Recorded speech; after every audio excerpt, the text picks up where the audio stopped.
As you will see in the report,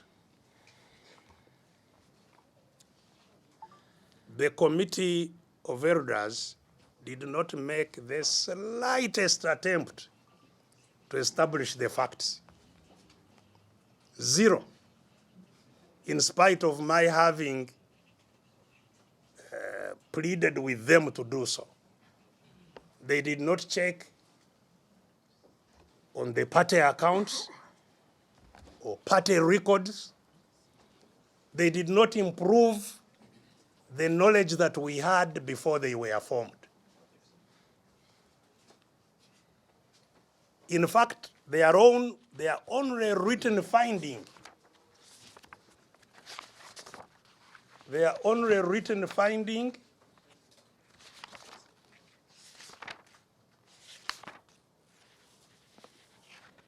is that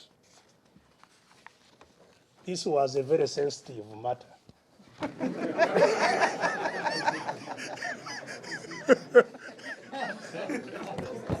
That's their only written finding, which they themselves try. That's the only thing they found.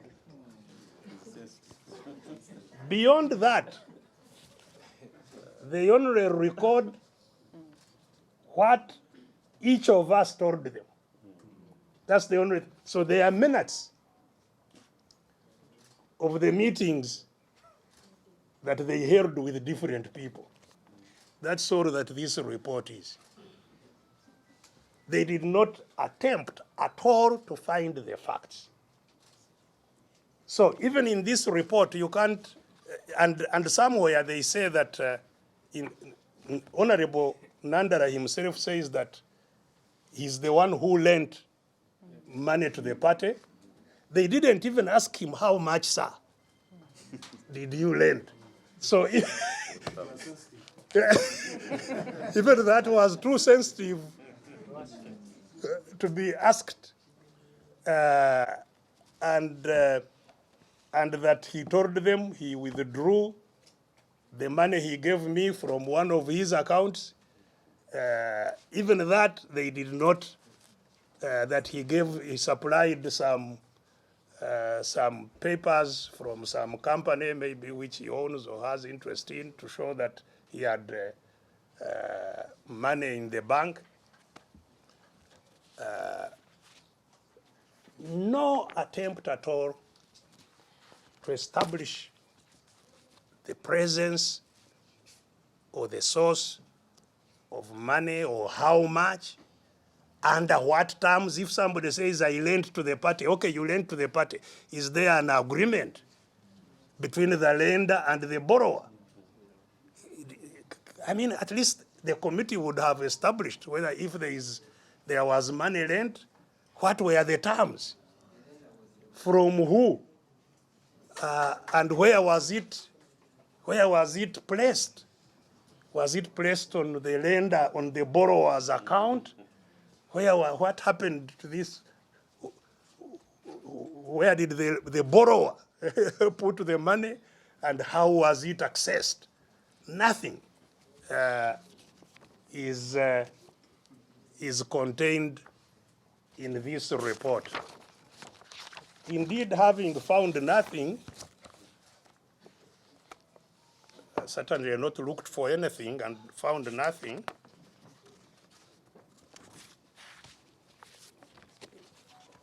their recommendations are not surprising. Recommendation number 1, reconciliation. Recommendation number 2, tolerance. Recommendation number 3, grooming young leaders. Recommendation number 4, amendment of the Constitution. Recommendation number 5, absence of an organogram of the party. Recommendation number 6, development of party alliances. Number 8, and the last one, management of opposition African political parties. So, neither in their findings, nor in their recommendations, did they seek to deal with the dirty money? Save as I have said, just recording what each one of us told them. And even then recording it in a biased way. Because as I have told you, what I emphasized to them is not in the record of what I told them. And I have only been able to see this from their report. So, I don't think that the value of this report is even equal to the paper on which it is written. Frankly, it is totally worthless. Certainly, what it doesn't do, therefore, is to absolve those suspected of having got dirty money. I have been seeing in the media, the report absolved. Where in this report does it absolve? It doesn't. Because it even never sought to do so. And I think the Honorable Nandala and his colleagues really did not do themselves justice by not using this committee, the opportunity of this committee, to providing the facts that would indeed absolve them. Because they could have done so. They could have brought, like he said, he had lent money to the party. He could have just brought the documentation of the money he lent to the party. As we talk, at least from what I know of some of these people who sit in NEC, nobody in the party, up to now, nearly 3 years later, nobody knows how much money was borrowed or donated. Even if you want to keep the source, they say that the sources are sensitive. Okay, sources are sensitive, but how much money did come to our coffers? At least that should not be sensitive. How much money our coffers? And how was it dispersed? And as I have said, I think the whole attitude is because the gravity of this matter is grossly underestimated, you know, by the people concerned, but I think even by quite many in our society who say, I saw somebody writing somewhere on social media saying, but you know, we have been telling people that if money from NRM comes, you eat it and clean your lips and ask for more. That is very, you know, these bribes the movement brings out to our population. It is their money. They can eat it. But money coming from Mr. Museveni himself to an organization that is seeking the end of his junta is not something comparable. I've heard people comparing it with maybe getting contributions from people who have an association with the movement. That's not comparable. Even if they were cabinet members, there are many people in the cabinet who want change, actually, and who will quietly contribute to the struggle. Just like our members go at night to State House. Many from State House also come at night to talk to us. Because they are also there, but they want change. So yes, you can get contributions from such, but not from the very captor of the country, and you hope that that is all right. And There is no in this world. Any money that is paid has what it is supposed to get in return. And what would be the motivation of Mr. Museveni paying money to his opponents?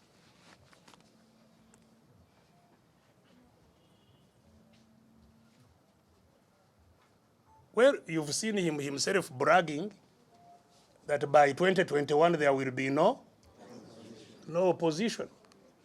That's what he was hoping to achieve by 2021. By what means was he intending to achieve that? Because people keep on talking, you know, you heard what was going on in DP. Oh, you are green outside, you are in Nsambya, you are yellow inside, you are green. And that, where the money goes, you see a change in approach. And specifically, it seeks to achieve two things. First, to fight against those who seek change not through the means that Mr. Museveni would want them to do so, which is the rigged election. If you are campaigning for elections, he'll give you the money even, because you know the election is within his control. But if you are agitating outside elections, you are the enemy.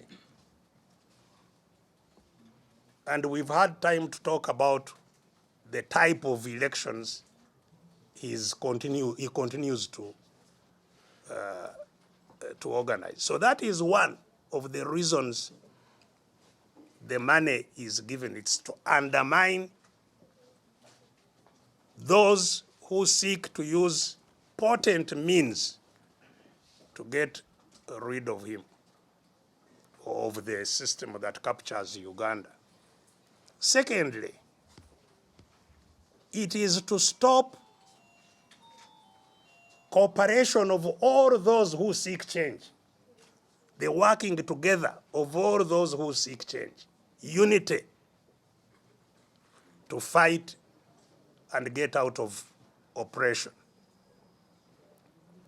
This is the purpose of the money that is received. Now, what is the impact of this dirty money to the party?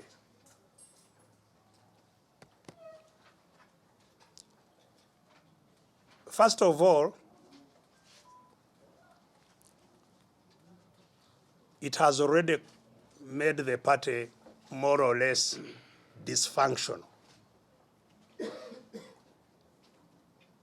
because a party functions through its organs. The National Executive Committee is now totally dysfunctional, because members within that committee, whom you saw addressing the press last week, have views that the leader of the party does not want, and so NEC will not sit. Some members even have tried to call it on their own, and he has said the Constitution gives me the power to call. You cannot call and it becomes NEC. And I guess he's right. So there is no sitting now of NEC, which is supposed to run the party. So the party is now run on decrees. In other words, there is a coup in the party. The party is being run on decrees. And this is especially troubling because all this has happened at a time when the party is supposed to change its leadership or to renew its leadership.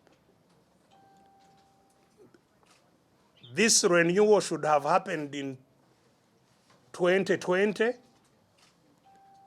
but it was said that because of COVID, elections then were not feasible, so the term of those in office was extended by 3 years, which end now. So there is an election, it's an election year.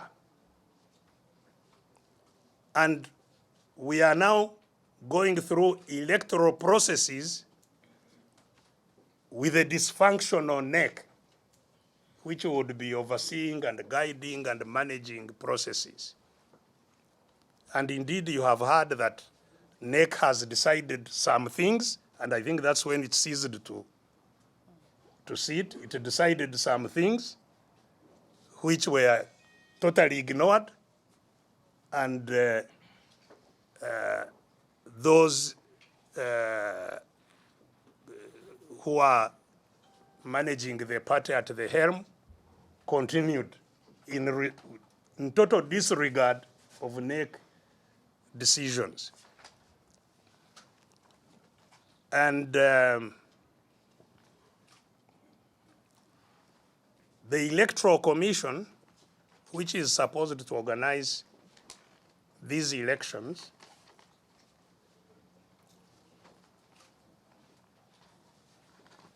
has huge problems now. I think the most public one was that it announced that it has already conducted grassroots elections in 93% of districts. And the districts are there, they are not invisible, they are there. You can, and even where the elections were said to have taken place, I think you members of the media were very helpful in exposing the lies. I saw NTV at somewhere in Luzira, I think, in Luzira in Nakawa division, inquiring about where the elections had taken place. And they said they had taken place at some church, and they asked the gate man there, he said, no, there has not been any person here. They have been making calls, appointing people into the structures of NRM, some of which calls were recorded and have been shared and so on. So there is a very problematic, no, the structures of FDC. I said NRM? Oh, sorry, it's because it's always a problem.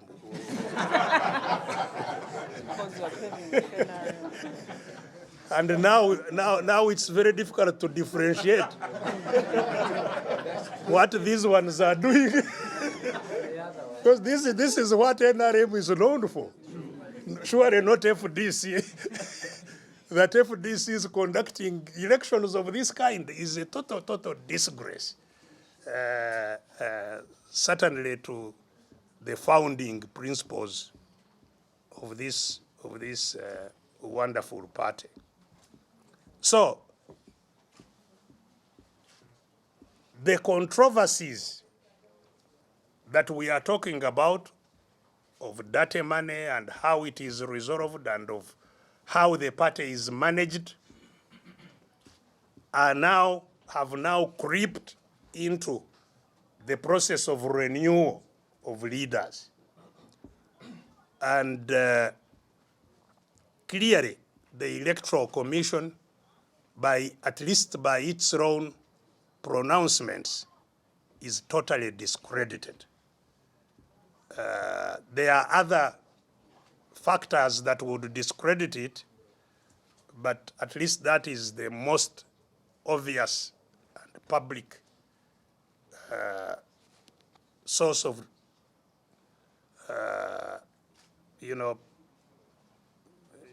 delegitimizing it. And so, the managers at Najja Nkumbi have just held on to their guns.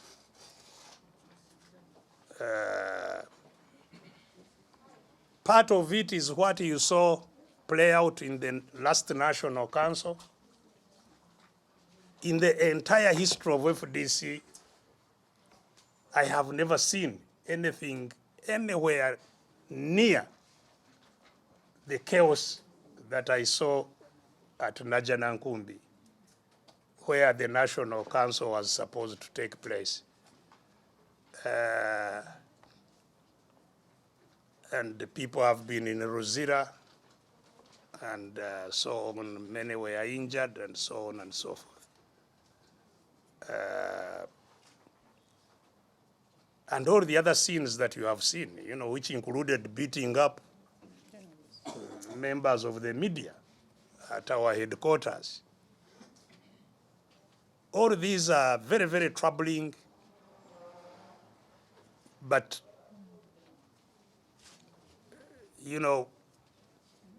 very real. So where do we go from here? The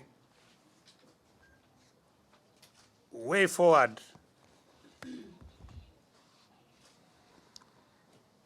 is obviously a very challenging one, because one gets a clear sense that the leaders in control of the party today at the helm, the party president, the secretary general, the treasurer general, and these concerned leaders have clearly dug in. They are not at all willing to reflect on the huge responsibility they have to be in charge of that party. They are determined to move on, selecting leaders until they renew their own positions in the party at a delegates conference.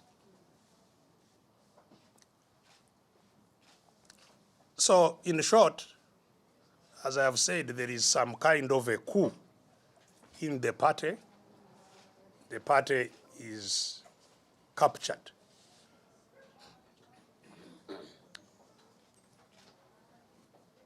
I still think that the resilience of FDC can be relied on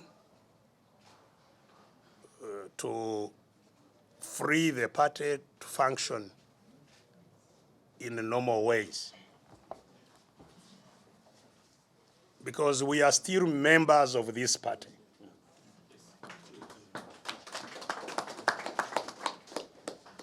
And we must, even as we organize the liberation of the country, I think the members of the party have a duty to attempt, at least, to liberate their own party. One Uganda, one people. One people, one Uganda. The reason they are allocating seats and so on is to create a new reality. But I think there is still room to challenge the attempt to create a new reality.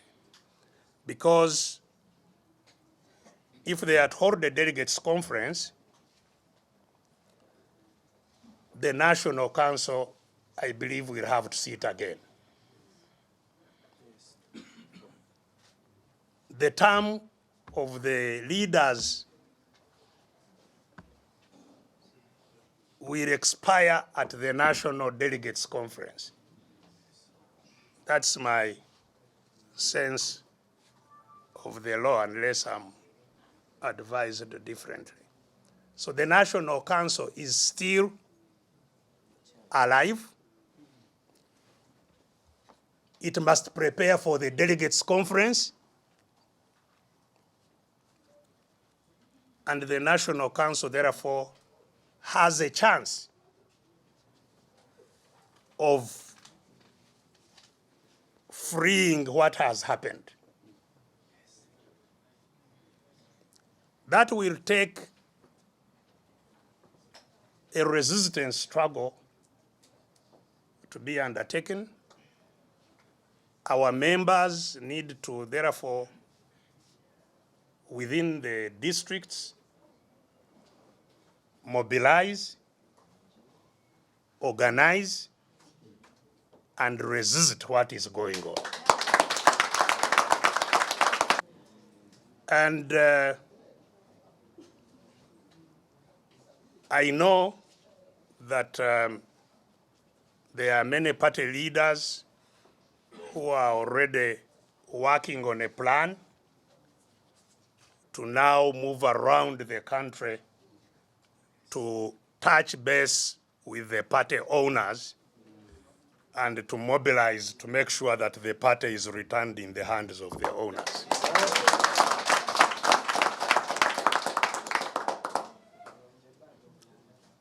So I trust that a program of that objective is going to be availed to the members so that they start mobilizing themselves even before those meetings are held. Because they also held meetings across the country. They held meetings across the country. The others are also entitled to hold meetings across the country. And we see who the party owners are. One people. Secondly,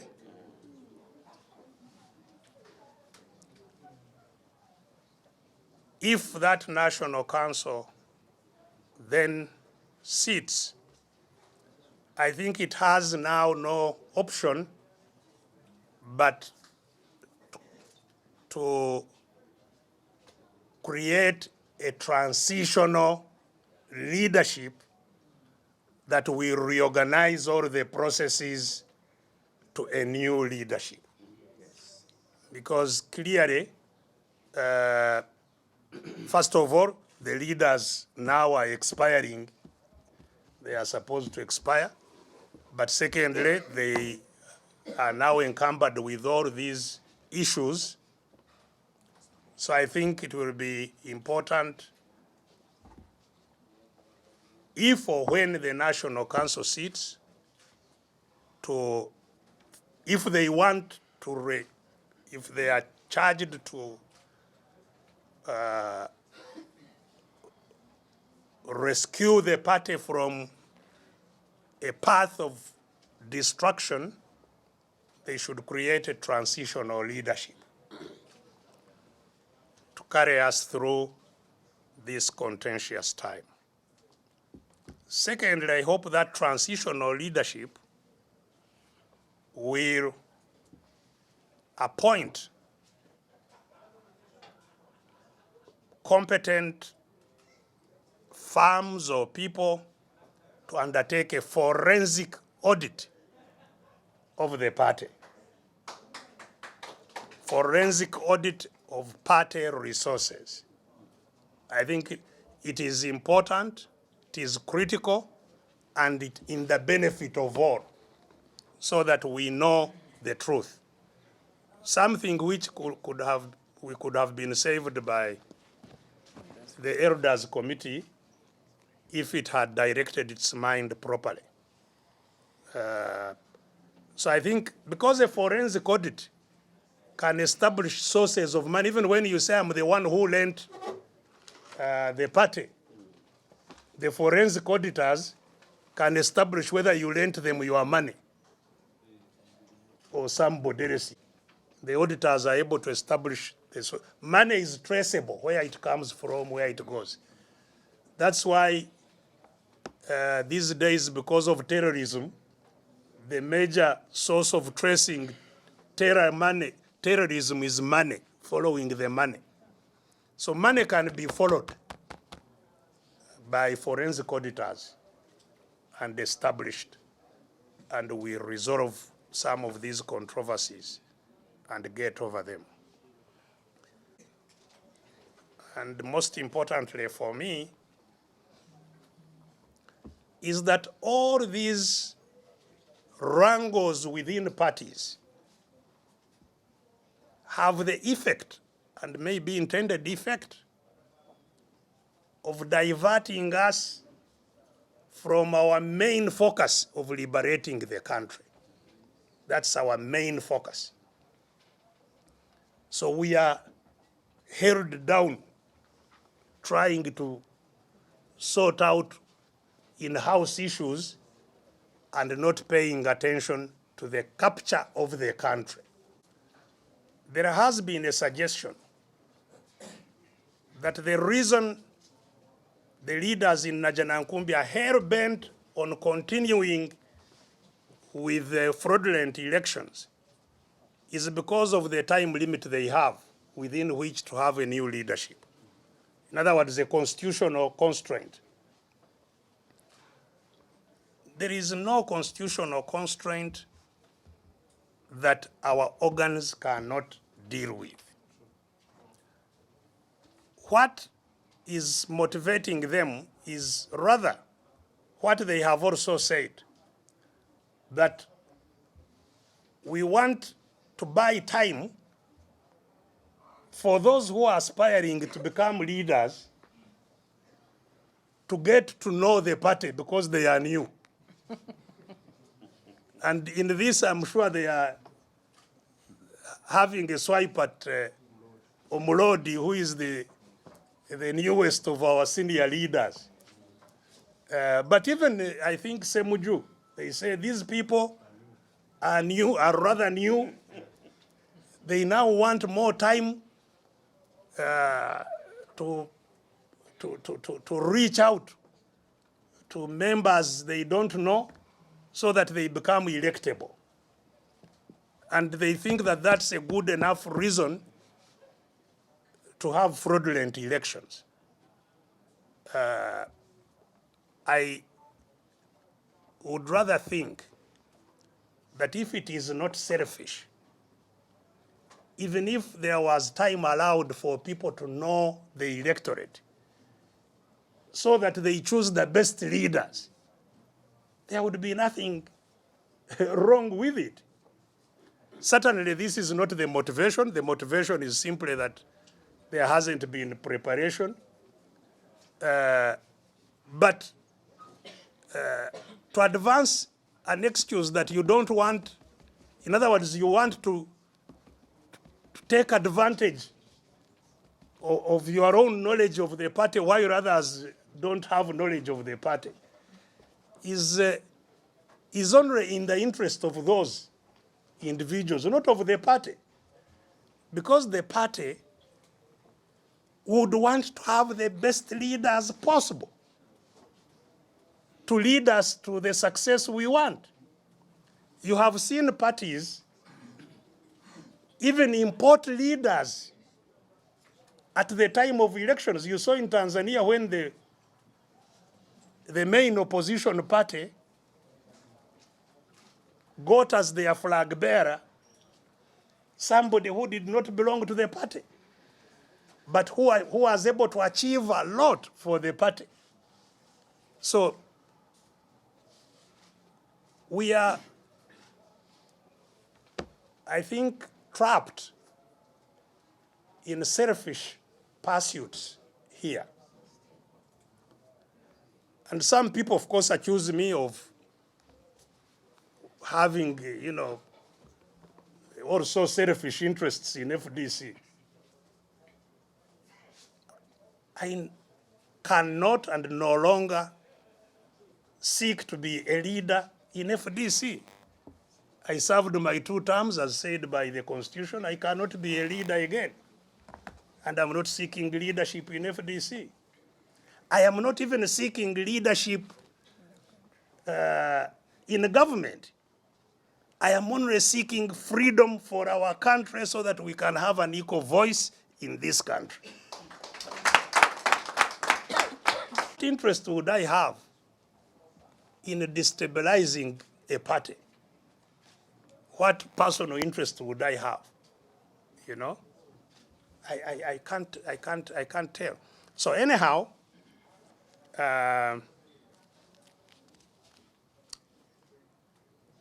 the 2 processes going forwards, I think, are critical. The liberation of the party, and the leaders will announce the program for that, and the liberation of the country. And the reason we must combine them is because those who captured this country can never be weaker than they are today. This is what many people don't seem to appreciate. Some even think that because there is confusion in the opposition, the Museveni junta is stronger. It's not. It's only there by default because nobody is pushing it. It's hollow, it's finished. And it was finished by us. It hasn't got finished by itself. People underrate what they have been doing all these years. These struggles are protracted. It's a guerrilla war, and it's the guerrilla war we fought that has weakened them. Even the money they have to distribute is finished. They no longer have money, the economy is gone. That's why they can't pay even policemen, soldiers, and so on. So this is the wonderful time to push back.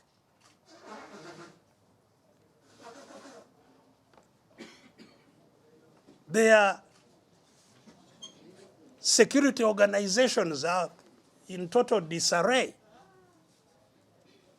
because of the selfish interests of Mr. Museveni pushing his son to become the next commander-in-chief, having jumped over everybody. There are so many fault lines. So this is the time for us to push. It's not a time for us to lament or to be trapped in internal wrangles only. We must pursue liberation as we sort out our internal wrangles. So I invite all our people who are in the districts to become vigilant at this time on both missions. Let's liberate our party. Let's liberate our country. Thank you very much.